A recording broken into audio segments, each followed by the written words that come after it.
سر لہر اتھارٹی کے حوالے سے پلیز بتائیے کیا اپڈیٹس ہیں؟ لہر جو ہے نا خصوصی طور پہ سابق وزیر اعظم پاکستان میاں نواز شریف صاحب کی جو ہے نا ہدایات پہ بنائی گئی ہے. اس کا مقصد یہ ہے کہ اندرون لاہور سمیت ڈیولپمنٹ اور جو پارکنگ کے مسائل جو ہیں نا وہ جو نیلا گنبد اس کو اس کی اصل حالت میں بحال کرنا، اور اس کے لیے نیلے گنبد کے درمیان جہاں فوارہ لگا اس کی وہاں پہ نیچے زیر زمین، سڑک کے نیچے وہاں زیر زمین وہاں پہ پارکنگ بننا ہے، پارکنگ پلازا بننا ہے، جس کے لیے جو ہے نا 2400 ملین کے فنڈ جو ہے نا وہ مختص کیے گئے تھے، اور 75 ملین 75 ملین کے فنڈ ابھی صرف جاری ہوئے. اور کانٹریکٹر نے جہاں تک ہمیں اطلاع ہے کہ اس نے فنڈ نہ ملنے پر کام روک دیا گیا، اور یہ 75 ملین بھی ابھی جو ہے وال سٹی اتھارٹی کے پاس ہیں. متعلقہ جو اتھارٹی ہے جو ٹیپا اس کے پاس ابھی جو ایگزیکیوشن اتھارٹی ہے جس نے وہ پارکنگ پلازا بنانا ہے اس تک نہیں پہنچے. اور اس کے ساتھ ہی اس کے پاس لہر کے پاس ایک اور پروجیکٹ بھی ہے پارکنگ پلازے کا، وہ بڑا زبردست پروجیکٹ ہے. وہ بھی یہ جو ناصر باغ نہیں، ناصر باغ ضلع کچہری کے سامنے گورنمنٹ کالج کے سامنے وہاں پہ بھی ایک پارکنگ پلازا بنایا جائے گا، اور وہ پارک کی جگہ بنایا جائے گا. یہاں پہ بہت سارے سوالات لوگ کرتے ہیں کہ یہ پارک کی جگہ بنے گا. یہ پارک اینڈ رائڈ پلازا جو ہے لبرٹی والا، یہ بھی ایک گرین بیلٹ تھی، وہاں پہ بنا تھا. اور جو ایل ڈی اے ہے، اتھارٹی ہے، اس کے پاس تمام عوامی مفادات کے پیش نظر کنورژن کے اختیارات سارے ہیں، اور وہ پارک کو جو کمرشل یا پارک کے اوپر پلازا اور یہ کمرشل جگہ کو پارک بنانے کی مکمل قانونی اختیارات ان کے پاس ہیں، جس سے عوامی فائدہ ہو وہ یہ کر سکتے ہیں. اب یہ اتھارٹی کو جو ہے نا فنڈ نہ ملنے کی وجہ سے یہ کام کھٹائی میں پڑا ہوا نظر آ رہا ہے، اور منصوبے بھی جو ہے نا یہ والے لہر کا جو منصوبہ ہے یہ اسپیشلی نیلا گنبد، جس میں آپ کو پتہ بھی اتنا بڑا پھڈے شڈے تھے دکانیں خالی کرنے کے لیے. لوگ کہہ رہے تھے کوئی کہہ رہا تھا ہم 50 سال سے بیٹھے ہیں، کوئی کہہ رہا تھا 35 سال سے بیٹھے ہیں، کوئی کہہ رہا تھا 40 سال سے بیٹھے ہیں. تو لوگوں کی تیسری نسل وہاں پہ جو موجود دکانیں ہیں ان میں کام کر رہے تھے. تو گورنمنٹ کا یہ کہنا تھا یہ زیادہ تر دکانیں جو ہیں نا سرکاری ہیں، اوقاف کی ہیں. لیکن میرا یہ کہنا ہے کہ چاہے وہ اوقاف کی ہوں، چاہے وہ ریونیو بورڈ کی ہوں، چاہے وہ مترکہ وقف املاک کی ہوں، گورنمنٹ نے اٹھا کے تو نہیں لے کے جانی نا. شاپ ہیں وہاں پہ لوگوں کو کاروبار کرنے کے لیے بنائی گئی نا، لوگوں کو کاروبار بزنس کرنے کے لیے روزگار لوگوں کو دیا گیا ہے نا اس کا اوپر. تو یہ تو کوئی بات نہیں ہوئی کہ آپ جب چاہے کسی کا بنا ہوا بزنس آپ اٹھا لیں، اکھاڑ لیں، لے جائیں. لیکن اچھے کے لیے بہت کچھ کرنا پڑتا ہے. لیکن اگر اب آپ نے یہ شروع کیا ہے تو آپ اس کے فنڈ بھی جاری کریں. اور جو میرے علم میں جہاں تک آئی ہے بات، اب تک نہ کوئی جو وہاں پہ جو کنسٹرکشن جو کر رہا ہے، جو بھی کوئی ٹھیکیدار یا کانٹریکٹر، اس کے 20 کروڑ سے زائد پیسے لگ چکے ہوئے ہیں. خیر ان کو مل جانے ہیں، لیکن ابھی مزید پیسوں کی اس کے پاس ہو سکتا ہے گنجائش نہ ہو.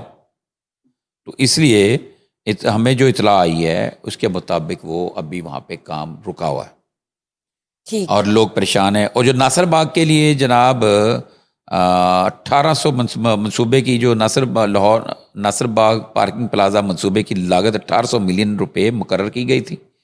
1800 ملین روپے کی ناصر باغ منصوبے کو سالانہ ترقیاتی پروگرام میں شامل نہیں کیا گیا. یہ ستم ظریفی دیکھو، منصوبے کو اے ڈی پی میں شامل نہ ہونے کی وجہ سے فنڈ جاری نہیں کیے گئے، ابھی تک نہ ہو سکے ہیں، اور جس کی وجہ سے جو ہے نا یہ جو منصوبے پر عمل ہوتا نظر نہیں آ رہا.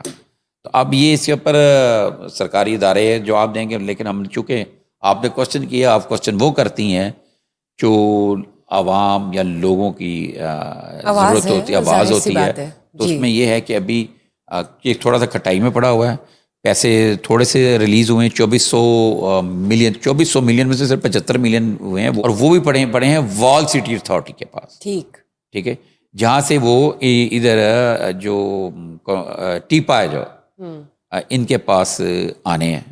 تو ابھی تک جب ہم یہ ریکارڈنگ کر رہے ہیں ہمارے علم کے مطابق نہیں آئے. اگر آگے ہوئے اور اگر لہر اتھارٹی اپنا کوئی موقف دینا چاہے گی تو ہم وہ بھی دے دیں گے. سی سی ٹی کی کارروائیاں بتائیں کہاں تک پہنچی ہیں؟ کہاں تک پہنچنی, کدھر جانا ہے انہوں نے؟ اب بڑے معصومانہ سوالات کرتی ہیں کبھی کبھار. بتائیے آپ کے پاس کیا آپ تو اپڈیٹس ہیں؟ میں نے تو آپ کے اوپر پچھلے دنوں ایک یہ کمنٹس کیے تھے کہ آپ باقاعدہ طور کرائم کی ایکسپرٹ اینکر بن چکی کرائم پروگرام کی, اور پھر اس کے ساتھ ہی آپ اتنے معصومانہ سی بات کر دیتی ہیں تو لگتا ہے کہ جناب کہ ایک جو لٹریسی کوئی پروگرام جو ہے مار دھاڑ سے دور والی ایک ممی ڈیڈی سی ایک اینکر ہے جس سے آپ انگریزی میں صرف بات کر سکتے ہیں, اور یہ کارروائیاں آپ نے بتائیں. کہاں تک چپچک گئی ہیں, اب کہاں تک کہاں جانا ہے؟ وہ روزانہ کوئی نہ کوئی ڈاکو ڈکیت کو مار رہے ہیں, اور اگر آپ سی سی ڈی کی طرف دیکھیں اور ان کے ذرائع کو دیکھیں, پولیس کے ذرائع کو دیکھیں تو یہ بہت زبردست کام ہو رہا ہے. اور دوسری طرف دیکھیں جو لوگ اس پہ اعتراض کر رہے ہیں ان کے ماروائے عدالت ہیں, ٹھیک ہے نا. ابھی اتنا بڑا نام, لیکن ایک چیز ہوئی ہے, سی سی ڈی نے جو پولیس مقابلہ, جو تیفی بٹ کا مبینہ پولیس مقابلہ جس میں تیفی بٹ کی ہلاکت ہوئی ہے, وہ ٹھیک ہوئی یا غلط ہوئی, یہ ایک الگ بحث ہے, یہ الگ بحث ہے. لیکن توجہ طلب بات یہ ہے کہ سی سی ڈی کے اوپر جو ایک الزام تھا کہ جس کو منہ اٹھایا فارغ کر دیا, جس کو پار کر دیا, نیفے میں پسٹل چلا دی, فل فرائی ہاف فرائی, صرف ماڑے لوگوں کو ماریا جا رہا ہے, کیتا جا رہا ہے. تو اس کو جب یہ خبر آئی تو سب شاکنگ تھے, لوگوں کو یقین نہیں آ رہا تھا, پہ کانوں پہ پریشان تھے. اور یہ سی سی ڈی کے خالد وریا صاحب جو ہیں, وہ گجرانوالہ سی سی ڈی کے ہیں, اور خالد وریا کی میں دیکھ رہا تھا ان کا انٹرویو آئی جی پنجاب کر رہے تھے, جس میں ان پتہ چلا کہ 133 میرا خیال ہے خطرناک ملزم باہر سے خالد وریا پکڑ کے لایا, تو ان کو بھی انہوں نے پکڑا تھا. تو وہ انکاؤنٹر جو تیفی بٹ کا ہوا اس پہ بہت سارا ریئیکشن جناب, 2-3 طرح کا ریئیکشن آ رہا ہے, کیونکہ جب ہم بات کرتے ہیں تو نیچے لوگ کمنٹس کرتے ہیں, بتاتے ہیں, ہمیں پتہ چل جاتا ہے, اور وہ سیدھی عوام کی آواز ہوتی ہے. ناظرین جو بھی بات کرتے ہیں ہم اس کا احترام کرتے ہیں, چاہے وہ بے غصہ ظاہر کریں یا کچھ بھی کریں. تو جناب صورتحال یہ ہے کہ سی سی ڈی کے جو انکاؤنٹر ہیں ان کو جسٹیفائی کر دیا انہوں نے سی سی ڈی نے کہ جی ہمارے لیے سب برابر ہیں, وہ غریب کے لیے بھی امیر کے لیے بھی ایک ہی قانون ہے. تو ابھی جو تازہ ترین جو سی سی ڈی کا واقعہ ہے, انہیں لاہور کا علاقہ ہے باٹا پور میں ایک مبینہ پولیس مقابلے میں ڈاکو ہلاک ہو گیا. ہلاک ہونے والے ڈاکو کی شناخت گلفام کے نام سے ہوئی. یہ اپنے ساتھی کے ساتھ موٹر سائیکل پہ جا رہا تھا, پولیس نے ناکہ لگایا ہوا تھا سی سی ڈی نے, یا ناکے بھی لگاتے ہیں نا یہ مشکوک ایریاز میں نا, ناکے لگا کے روکتے ہیں میرے کو, اور کوئی بندہ جس کے پاس گن ون ہو تو وہ نہیں رکتا نا, تو وہ عادی ہوتے ہیں بھاگنے کے, اور اکثر وہ پولیس ناکوں سے بھاگ جاتے ہیں فائرنگ کر کے بھاگ. انہوں نے بھی یہ ناکہ سمجھا کہ ویسے عام سے ہی ناکہ ہے, تو انہوں نے رکنے کا اشارہ کیا, لیکن رکنے کی بجائے انہوں نے پولیس بھاگے اور فائرنگ کر دی. اور سننے میں آیا پولیس ذرائع سننے میں آیا کہ 5-7 منٹ یہ نوک جھونک چلتی رہی, گولیاں فائرنگ ہوئی. تو سیلف ڈیفنس کے طور پہ سی سی ڈی کے اہلکاروں نے بھی جو ہے نا واپس ان کے اوپر فائرنگ کی موٹر سائیکل سواروں پہ, اور جوابی کارروائی میں ایک ملزم جو ہے نا ہلاک ہو گیا, دوسرا اندھیرے کا فائدہ اٹھاتے ہوئے کھیتوں شیتوں میں وہ بھاگ گیا. یہ جو باٹا پور کا ایریا ہے یہ تھوڑا سا آپ جائیں نا کھیت شیت یہ اس طرح کے ایریے لگتے ہیں یہ آگے جا کے, تو وہ فرار ہو گیا. اور گلفام کی اس کی جب شناخت ہوئی گلفام کے نام سے, تو اس کے اوپر متعدد ایسی وارداتیں تھیں جس میں اس نے ڈکیتی کرتے ہوئے لوگوں کو زخمی کیا, گولیاں ماری, اور 2-3 پولیس کے ساتھ بھی مڈ پھیر کے واقعات بھی تھے. تو مطلب یہ کہ یہ جو بندہ انہوں نے مارا ہے گلفام, جس کی شناخت گلفام کے نام سے ہوئی, اور یہ ایک پولیس کے سی سی ڈی کے ذرائع کا کہنا ہے کہ یہ ایک اصلی پولیس مقابلہ تھا, ان میں ساتھی چھڑانے نہیں آئے.